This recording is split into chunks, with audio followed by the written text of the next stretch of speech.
আরে না মামার লালু ব্রেনটা বড় চালু, মনে রাখবেন জয়কালে ক্ষয় নাই, মরণকালে ওষুধ নাই, কোনো কাজ হবে না। এখন জয়কাল, জয়কাল, জয় বাংলা, জয় বঙ্গবন্ধু। আগে সরকারি ভালো ছিল, স্বৈরাচারী ভালো ছিল, এখন ছাত্র জনতা ভালো নেই। সে এই সমন্বয় পরিচয়টা বন্ধ করতে হবে। আজকে জেলা উপজেলায় অনেকে সমন্বয় পরিচয় দেয়। বৈষম্য বিরোধী ছাত্র আন্দোলনে যুক্ত হয়েছিলেন হাজারো ছাত্র জনতা। তবে প্রধানমন্ত্রী শেখ হাসিনা পদত্যাগের পর বাংলাদেশ যেই অবস্থানে পৌঁছিয়েছে তাতে পুনরায় শেখ হাসিনাকে ফিরিয়ে আনার জন্য চলছে আপ্রাণ চেষ্টা।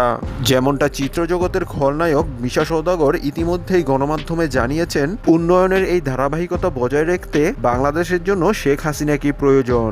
তবে শুধু মিশা সওদাগরই নয়, রিকশা চালক থেকে শুরু করে হাজারো ছাত্র জনতা আবারও এক হয়েছে। এইদিকে সমন্বয়করা নতুন করে রাজনৈতিক পথ অবলম্বন করছে। ছাত্র জনতার রাজনৈতিক মত বিনিময় সভা দেশের বিভিন্ন জেলায় অনুষ্ঠিত হচ্ছে। তবে এতেও কোনো লাভ হচ্ছে না, কেননা সমন্বয়কদের সাথে আলোচনায় বসতে চাচ্ছে না বৈষম্য বিরোধী ছাত্র আন্দোলনকারীরা। ছাত্ররা জানিয়েছে, বৈষম্য দূরীকরণে পাশে ছিলাম, তবে এতে করে দেশে নতুন করে রাজনৈতিক দল গঠন হবে এমনটা কখনোই ভাবিনি।